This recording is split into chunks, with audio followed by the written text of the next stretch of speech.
I've been working as a cinema usher for 3 years, and by now, it's become obvious to me that my cinema's rules are a bit out of the norm. Okay, that was a lie. They're batshit insane. But you can be the judge of that yourself. My name is Danny. I'm 21 years old, and I've been working this job for 3 years now. There are 2 reasons why I ended up here and why I didn't leave after I realized just how screwed up this place is. The first is that not many employers will hire a high school dropout with a criminal record for petty theft and drug possession. I made some bad decisions early on in my life, and even though I'm on the straight and narrow now, my life has been marked forever by those unfortunate choices. The second reason is the pay. A cinema usher's job is checking tickets, cleaning rooms between shows, and ensuring that every movie runs smoothly. Usually, ushers earn minimum wage. If they're lucky, I, on the other hand, get the same pay as the manager of any normal joint. Although when you take into account the stuff I have to deal with every day, it becomes a whole lot less alluring. But none of you really care about that, do you? You're here for the story, and I won't disappoint. So here they are. The rules of my cinema. Rule number 1, never ever open the door to room 3 once the movie has started. Sounds simple, right? This rule and the time I almost broke it were the first signs I got that the cinema wasn't 100% normal. Even knowing about room 3, you'll be tempted to go in. The room is clever and it'll try to trick you any way it can. You might hear something from inside. You might be addressed by someone wanting you to open it. But you should never, ever do so. The first time I almost entered room 3 was a mere week after I got hired. I had read the rules, sure, and I had been confused by them, but I didn't question them. I needed this job badly. If I had to endure some extravagant, mysterious rules to get my paycheck, then so be it. I was cleaning up the main lobby where the entrance to the individual projection rooms is when I heard it, the thumping of something on a hard surface, and it was coming from room 3. I rushed over to the door. It was clear something was wrong inside. A thin curl of smoke was coming from under it. The thumping was louder now, as if someone was hitting the door from inside. The handle was turning, rattling in its joint, as the person on the other side tried desperately to get outside. "Hello!" I yelled, pressing my ear to the flat surface of the door. "Let us out! Help us! Let us out, please!" came a voice from the other side.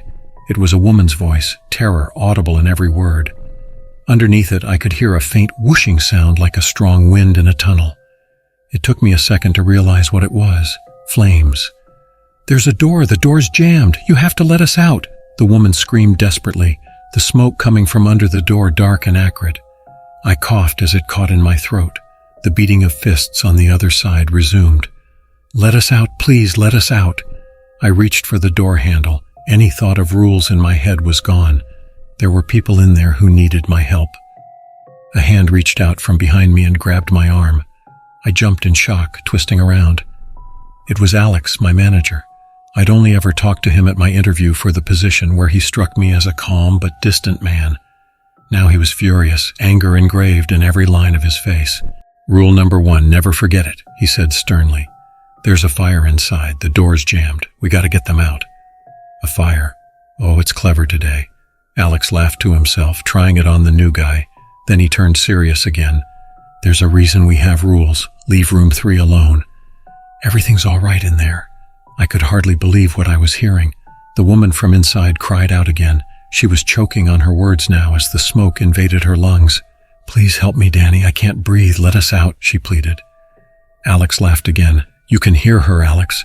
"They're gonna die," I yelled, incredulous as to how he could be so heartless. Well, I wasn't going to let people die because of him and his batshit crazy rules. I reached for the door handle. Alex looked me dead in the eyes. "How does she know your name?" I stopped short. Had I told her my name? No. I looked at the door again. No smoke, no hammering of fists. I cautiously knocked on it a few times. No one answered. Alex put one hand on my shoulder. "You see, Danny," he said patiently, "room 3 stays closed, no matter what. In 20 minutes, the movie will end and everyone will come out unharmed, I promise." But I heard her. "I saw the smoke," I stammered, confusion taking over. "You saw what it wanted you to see. Take it from me, Danny. Room 3 will try everything to get you to open that door, but it hasn't succeeded in 13 years, and it damn well won't succeed while I'm the manager here, Alex assured me as he gently led me away from the door. When the movie in room 3 ended 20 minutes later, a crowd of people walked out, everyone unharmed. I checked the room afterwards. There were no signs of fire anywhere. Rule number 2, if you see a man dressed as a movie character leading children away from the lobby, notify the manager immediately. You know how a lot of cinemas hire people in costumes or suits to promote new movies, like when a new Star Wars movie comes out, and you have guys in stormtrooper armor walking around the building to hype people up? I hated that sort of stuff even before I started working here. One of the odd jobs I took up after dropping out of school was at a rundown amusement park outside town. I've had to wear a rancid, unwashed fursuit of the park's mascot for 8 hours straight, 6 days a week. Even seeing one of those things nowadays makes me gag. Now, Rule 2 is a bit of a mystery. I've only ever had to follow it once, and I'm not even sure what really happened. But it's an interesting, albeit gruesome story, so you might enjoy it. The day of our Avengers Infinity War premiere was quite an event. The manager had hired cosplayers to mingle with the fans in the lobby. Despite my past experiences, I was generally okay with it. However, something about this event made me nervous. Before the shift began, Alex, the manager, gathered all the ushers and made us memorize the list of superheroes we had hired. He was insistent that we knew them by heart. Given my past experience with an incident involving room 3, I realized that not everything was as it seemed in this place. The list wasn't long. Captain America, Black Panther, Doctor Strange, and Thor. In hindsight, I couldn't help but feel sorry for the guy dressed as Thor, considering how his character changed in Endgame. My unease grew when I spotted someone dressed as Iron Man, walking slowly down the lobby towards the garbage room. There was something seriously wrong with him. His suit, once high quality, now looked grimy and worn, parts on the verge of falling off. The stench emanating from him was nauseating, like roadkill on a hot day. But the worst part was the dark brown liquid seeping from between the joints of his costume, viscous and repulsive. My heart sank as I noticed he was leading a group of children, none older than 13, away from the crowds. They followed him vacantly, unaware of the danger. My experience with room 3 had taught me to trust my instincts. I rushed to the manager's office and informed Alex about the situation. His reaction was immediate and frantic, confirming my suspicions that something was amiss. As Alex hastily prepared to intervene, he handed me a crumpled piece of paper, instructing me to prevent anyone from entering the garbage room. His urgency left no room for questions. I watched him grab a vial of clear liquid and a bronze knife before rushing out of the office. We hurried towards the scene where Iron Man was dangerously close to leading the children into the garbage room. Without hesitation, Alex intervened, saving the children from potential harm. As we caught our breath, I couldn't shake the feeling that there was more to this incident than met the eye. Alex's actions and the items he carried hinted at a deeper mystery lurking within the theater. In one swift motion, Alex grabbed the Iron Man costume and tossed it into the garbage room before slamming the door shut. The children, who had been following Iron Man like puppets, looked around confusedly, as if unaware of how they had ended up there. They started to cry, a natural reaction to the bewildering situation they found themselves in. It took Alex 23 minutes to emerge from the garbage room. His once clean shirt was now stained with dark red marks, and a foul odor emanated from him. Clearly exhausted, he instructed me to clean up any strange findings outside the garbage room, but warned against touching anything suspicious. The scene inside the garbage room was a mess. The dark, foul-smelling liquid had stained every surface, even the ceiling. In one corner, I noticed several black plastic bags with liquid seeping out from underneath them. Rule number 3 lingered in my mind. Though not directly tied to a personal experience, it served as a reminder of the importance of the rules. After the incident with Rule 2, Alex began treating me with more kindness, perhaps trusting that I understood the gravity of the rules and their purpose. I eventually mustered the courage to ask Alex about Rule 3. He handed me a stack of newspaper articles dating back 15 years. The first article described a gruesome triple homicide, with only one survivor, a 13-year-old boy named Prescott. The survivor mentioned an umbrella left behind at their house, which had been picked up by a tattooed man the day before the murder. Police suspected a connection but had not made any progress in their investigation. The subsequent articles revealed similar patterns, further deepening the mystery surrounding Rule 3. The newspaper articles, published by different newspapers and dating back 15, 12, and 5 years respectively, all recounted similar stories of mass homicides. One mentioned an item from our lost and found being found at the crime scene, while the other didn't, but Alex had noted underneath that the same man was involved. This prompted him to consider making a rule about him. However, the last article, a printed photo of an ancient-looking page from 1899 London, truly unsettled me. The headline spoke of fear gripping London as a mysterious killer claimed forgotten items amid a murder spree. Some rules, like Rule 4, are rarer but no less crucial. Rule number 4 mandates that if the lights go out while cleaning a room, one must take a seat and watch the movie that plays. Even reading this rule filled me with anxiety, knowing the consequences of failing to follow it.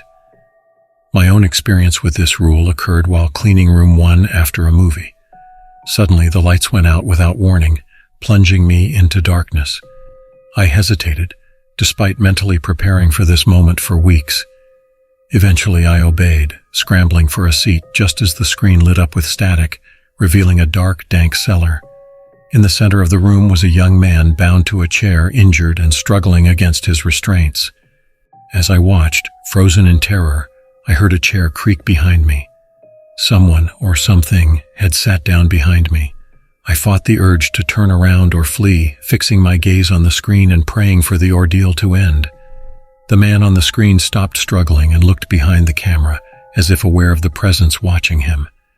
Behind me, a low, practically inaudible whisper cut through the darkness. "What an actor, huh?" The voice, almost human but subtly off, seemed to come from just above me rather than directly behind. It sent shivers down my spine, and I fought the urge to respond, focusing instead on the screen. As the scene unfolded, the camera drew closer to the prisoner, revealing his cinema uniform. The realization chilled me to the bone. Then the voice behind me spoke again, dripping with sadistic irony. It was toying with me, and I refused to give in despite the horror unfolding before my eyes. The movie dragged on, each moment more unbearable than the last. At one point, I couldn't hold back the sickness rising in my throat, but I forced myself to keep watching. And then, just as abruptly as the lights had gone out, they flickered back on. But the nightmare wasn't over. The man on the screen had once worked here, and he had met a gruesome fate for breaking a rule. It dawned on me that Alex had kept crucial information from us, and I stormed into his office, demanding answers. Alex's calm response only fueled my anger. He claimed it was better this way, but I couldn't understand how. It was clear that something sinister lurked beneath the surface of our cinema, and I was determined to uncover the truth, no matter the cost. To stand eye to eye with me, there was a hint of steel in his voice now, and a flash of suppressed anger in his look. I shut up. Some things can be avoided if you know about them. Room 3 is like that. If you know what it wants and how it will try to get it, it's easier not to fall for it. But some things, Danny, some things only get stronger the more you know about them. You can avoid breaking rule number 4 with what you know right now. You just need to keep watching. But the more you know about it, the more direct the thing in that room can be in its attempt to get you to look away. In the last guy, the one I saw on screen, he knew too much, even more than you do now. It was a mistake I will never repeat, and a lesson I will never forget. There's a threshold, Danny, that I can't allow you to cross. If you know too much, no amount of willpower or strength will keep your eyes on that screen. Rule number 5, if you encounter a room where all customers are looking directly at you and smiling, inform the manager immediately. Rule number 5 is the one which raised the most questions in my mind about this cinema and my work. My encounter with it occurred about a year and a half into my time here. Something you should know about the work of a cinema usher. We need to check that every movie is running smoothly, with working subtitles and so on. We're only obligated to do so at the beginning of each projection, but if we have had some free time during our shift, we like to check in at random to make sure. Unfortunately, it's exactly because of this that I entered room 5 one day, only to have a heart attack as I realized that every single person inside was looking me dead in the eye, smiling eerily, taking care not to even blink. I slowly backed out of the room. The customers never broke eye contact, not even a blink. The second I was in the relative safety of the lobby, I ran over to Alex, who was talking with a customer at our small bar. "Rule 5, I said once I reached him. Alex went pale. The customer, a young attractive woman, looked over at him in confusion. "Excuse me," Alex muttered in her direction before turning to me. "Which room?" "Room 5, follow me." We ran over to the room. Once inside, Alex gestured for me to remain at the bottom of the rows of seats. "Stay here." He didn't need to tell me twice. The room full of customers was deadly quiet, every head silently turning to follow Alex as he walked in front of the screen and stopped in the middle of the room. "What do you want?" he said to the room at large. Every person in the room opened their mouth in unison and said in a perfect chorus, "Hello, manager. Long time." "Cut the crap," growled Alex. "I know your game. What do you want this time?" The room laughed in chilling synchrony. "Always so direct. I always liked you more than your predecessor, you know." Alex's jaw clenched. His hands were rolled into fists. I'd never seen him this angry. "Just tell me what you want," he hissed through his teeth. "Tell me what you want." "And let these people go," Alex urged, his voice tense. "Ah, so impatient, so eager to get it over with," the crowd answered. "I want you to open room 3 right now." Alex went pale. "No, ask something else. There are lines I will not cross. There are rules," he insisted. The things behind the eyes of the crowd laughed as one. "Ah, yes, your precious rules. You think they can stop anything? They stop nothing, Alex. They only delay it, giving me information for free," they taunted. "You've changed since last time we talked," Alex retorted sarcastically. "I only tell you what you already know, and my price does not change. You will open room 3 again for the first time," the crowd demanded. Alex hesitated only for a second, but the things noticed and laughed cruelly at him. "I've already told you I won't do it. That rule is never broken," Alex said firmly. "Do you forget your history after a mere 13 years? The fate of these people is in your hands, Alex. You know what happens to them when my price is not paid. Do you seek to atone with this meaningless resistance for the sacrifice that was made because of your mistake?" the crowd questioned. "I don't atone," Alex hissed, "and I made no mistake with the one who you miss so dearly. Agree?" "I think not," the things intoned. There was a charged silence. Then the crowd spoke again. "The price has been paid. These people are safe." Alex blinked in confusion. What price? Room 3 was never the price," he muttered, his mind racing. "The anguish should be your remembrance, as well as the unanswered questions that will now plague this servant of yours," the crowd stated. "Those were the price." "You bastard," Alex whispered before storming out of the room without another word. The crowd followed him with their gaze and then fixed it upon me. A smile, a nod, then the crowd shed their identical behavior. A hidden tension was released. They were free. Rule number 6. If a customer hears noises in the air ducts, assure them that you will look into it. Take one of the packages marked R6 from behind the bar. Enter the air ducts through the garbage room and place the contents of the package at least 10 meters away from the entrance. Leave the air ducts as fast as possible. This is one of the easiest rules to follow, although the time limit is worrying at first. It's also one of the most commonly employed, usually coming up about once a week. Thankfully, I've never seen anyone fail to uphold it. The first time I had to feed the thing in the air ducts was a very busy shift. We had premiered The Rise of Skywalker a few days before, and we were still being swamped by crowds of customers. I was cleaning up the lobby from the ever-present spilled popcorn when an angry-looking young man wearing a Star Wars shirt stormed over to me. "Good day, sir. How may I—" "Yeah, man, whatever." He cut me off immediately. "Could you fix your damn aircon, dude? There's something banging around in there near the grill in our room." I clenched my teeth to control my temper at the man's manners, but managed to remain calm. "Yes, sir, of course. Sorry for the inconvenience. Alex will probably forgive you for letting a room of people die at the hand of God knows what, but he won't allow you to be rude to customers. He's just like that." After the customer had stalked off again, I got one of the marked packages from behind the bar. It was strangely heavy, and I could feel moisture seeping out from inside it. Doing my best to ignore it, I crossed over to the garbage room and opened the grill covering the air ducts. I could hear whatever the customer had been complaining about, a fast tip-tap sound like fingers drumming endlessly against the side of the duct. My skin crawled. It was uncomfortably close to the sound of dozens of long, thin legs. I took a deep breath and crawled into the chute. The air inside was cold and jerky, the passage tight. I was forced to go prone, propelling myself forward on my elbows and knees. Crawling forward, I could see by the dim light that there was a pile of something up ahead, around the 10-meter mark. As I reached it, I groaned under my breath. In the chute before me lay a pile of gnawed animal bones. With shaking fingers, I undid the wrapping on the package and dropped a whole chicken onto the top of the pile of remains. The sounds in the chute stopped, and I held my breath. Then it returned, faster, louder than before, a frantic, hungry staccato rhythm. Terror and adrenaline flooded my brain as I scooted back downwards to the mouth of the passage. How long had I been there? How long did I have left? 30 seconds? 20? The clattering of legs was mixed now with a scraping sound as something chitinous and heavy dragged itself down the corridor towards the food, towards me. And finally my legs met the end of the duct, kicking frantically. I dropped down to the floor of the garbage room and slammed the grill shut. The clattering inside had stopped. Listening carefully, I could make out the sound of tearing flesh. And this is one of the easier rules. One of the rarest rules we have is rule number 7. I've only ever experienced it once about 6 months ago, and I sincerely hope I will never have to deal with it again. Rule number 7. If you notice shadows being out of sync with your surroundings, return to the last room you are in as quickly as possible, alone.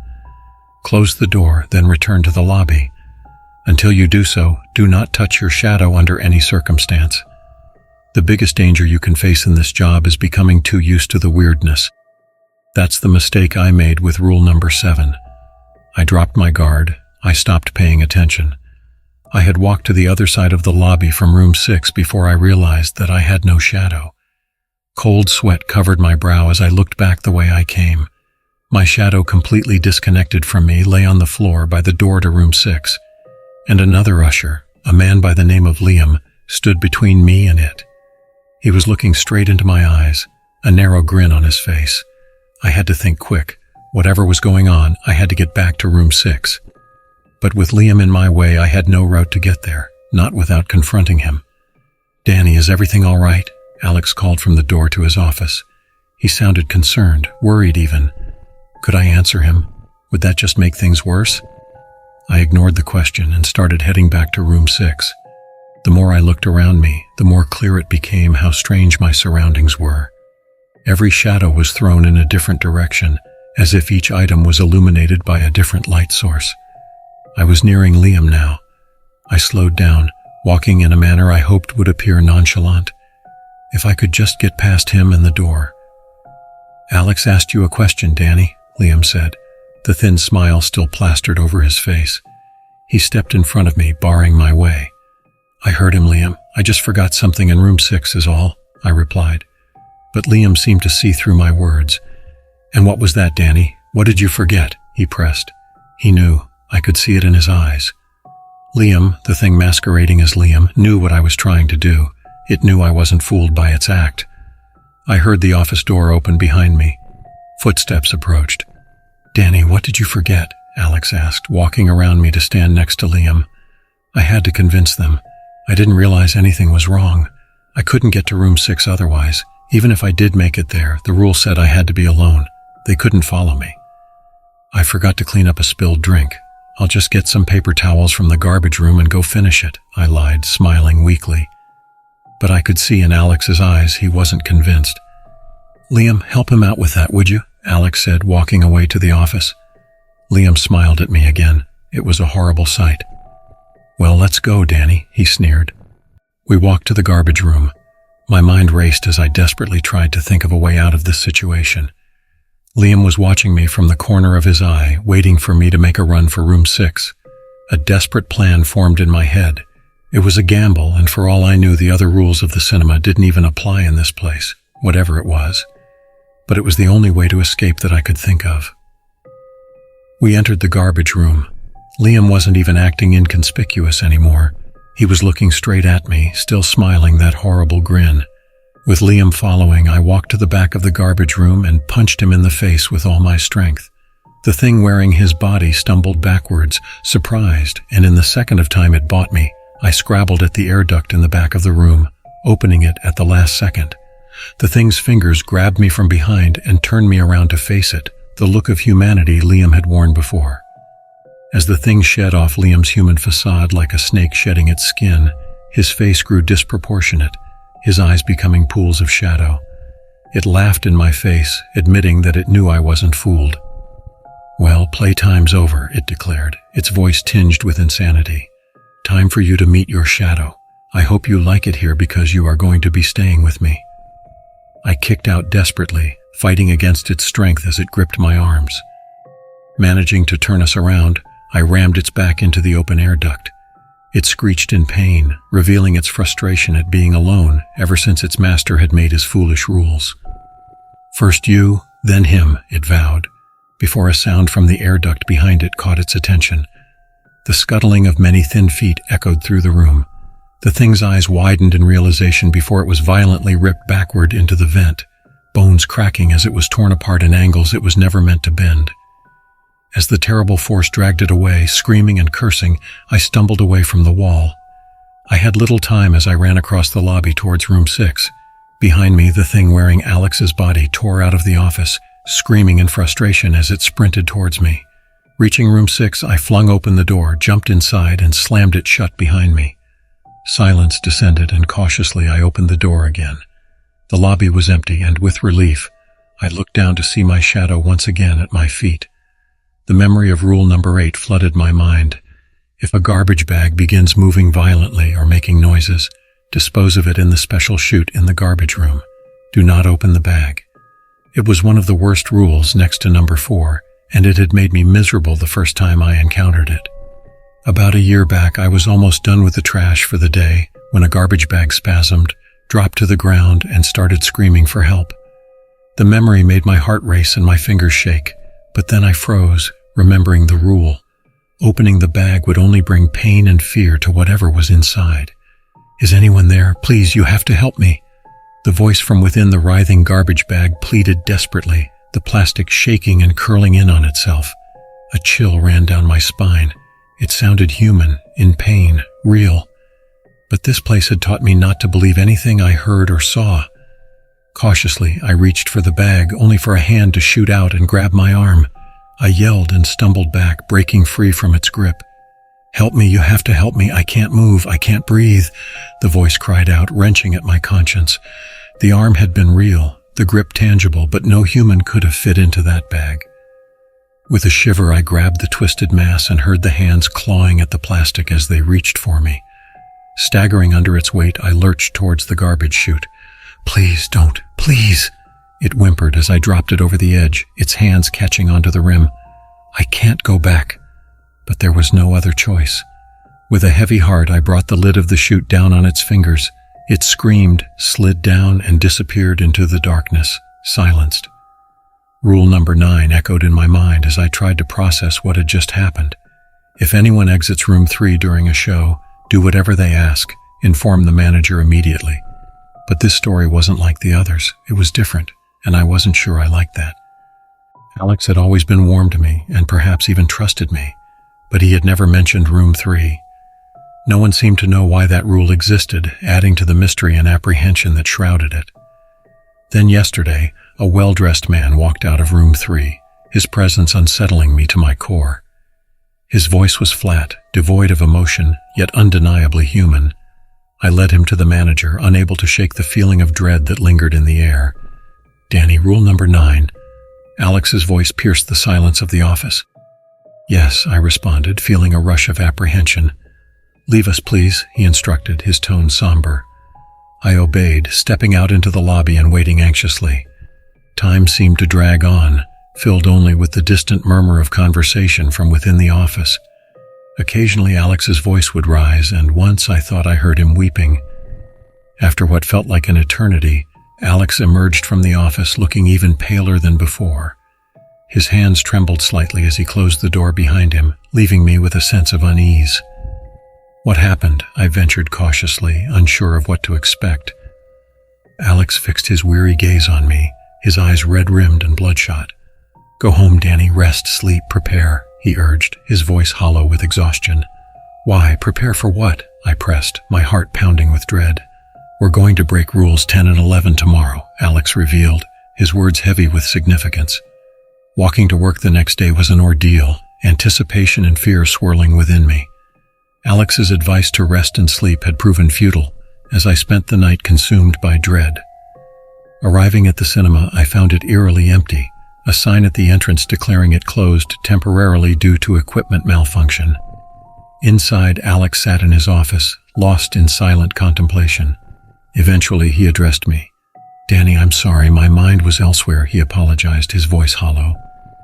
I listened as he explained our mission to break rules 10 and 11. Rule number 10, concerning a mysterious black book, was notorious among us. Its ancient pages held a sinister allure, tempting anyone who encountered it. We embarked on a search for the book, scouring the premises until we finally found it resting on a filing cabinet. Alex opened it cautiously, revealing pages crackling with age, their contents hidden from my view. As I leaned in to see, a sense of foreboding washed over me, knowing that breaking these rules would lead us into uncharted territory, where the consequences were unknown. Alex slammed the covers of the book shut as I approached, his expression tense. Not yet, Danny. Soon, he murmured, his voice weighted with significance. My temper flared. Alex, I don't understand any of this. What are we doing here? Why are we breaking our own rules? I demanded, frustration boiling within me. Alex's gaze softened, a hint of remorse flickering in his eyes. You deserve to know something, he conceded. 13 years ago, I made a mistake, a grave mistake that almost brought disaster upon us all. He recounted how he had been deceived by Room 3, manipulated by his affection for someone close to him. I opened the room and it nearly unleashed catastrophe. Only the sacrifice of the person I thought I was saving delayed disaster, he explained solemnly. We borrowed time, Danny, Alex continued, but that time has run out.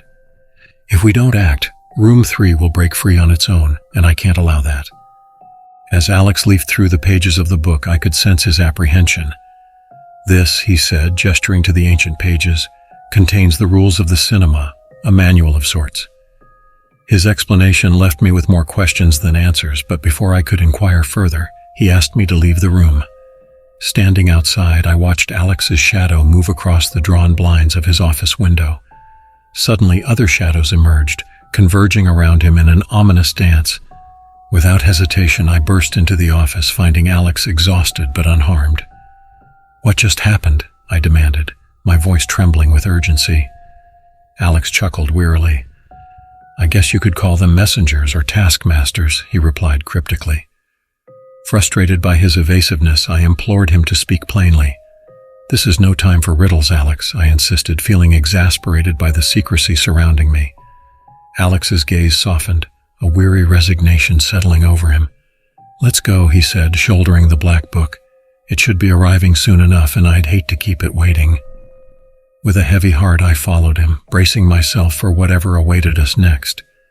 After a brief moment of frustration, I followed in silence. As I opened the door to the office, I immediately saw what Alex had been talking about.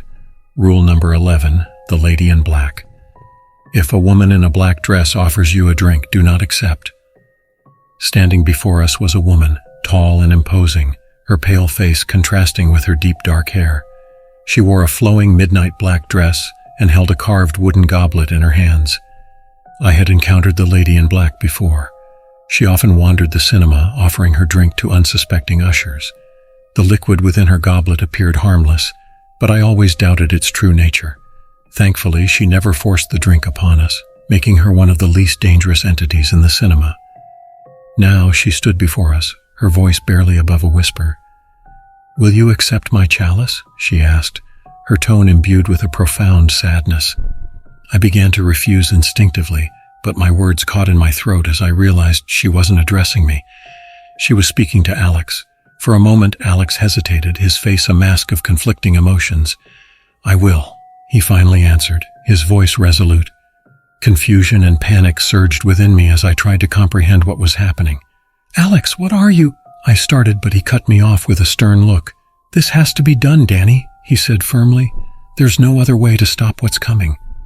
Turning back to the lady in black, Alex accepted the chalice, his hand trembling slightly. He drank it quickly, then gasped and stumbled, dropping the cup to the ground. I rushed to support him as he leaned heavily against me, his face drained of color. He coughed violently and crimson flecks stained the floor. "You have paid the price," the lady whispered, her voice mournful. "I have," Alex replied, his voice shaky and weak. "Now, for your side of the bargain," she continued, her gaze fixed on him. Alex chose his words carefully, his resolve unwavering. "I seek a way to halt Room 3 from breaking free," he declared. The lady frowned, her expression grave. "You will not like the answer, child," she whispered, but Alex was adamant. "Tell me," he insisted, his voice barely above a whisper. Leaning forward, the lady whispered something into his ear, words that filled me with dread. With the exchange complete, the lady straightened her back and bid farewell, disappearing around a corner as if nothing had happened. I turned to Alex, whose condition was deteriorating rapidly.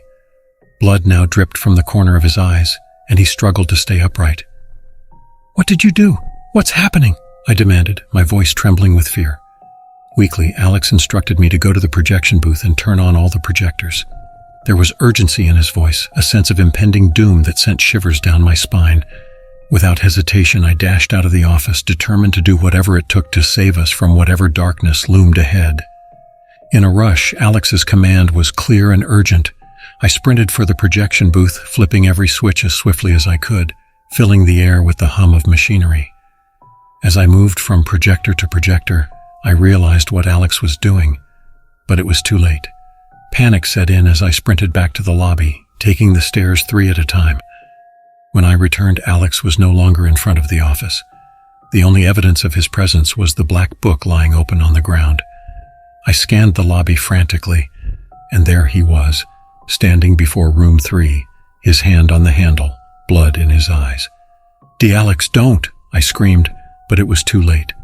With a smile and a final farewell, he opened the door, disappearing into the absolute darkness beyond. The earth shook as the door rattled in its frame, whatever was inside straining to escape. But whatever sacrifice Alex had made, whatever he had done, it held. Room 3 remained bound, and the threat was temporarily averted. The silence that followed was deafening, broken only by the rustle of pages from the black book at my feet. I looked down to see the last page open, bearing a single sentence written in black ink. Rule number 12, there must always be a manager. And with that, the story concluded, leaving me stunned by its eerie finality and the weight of its implications.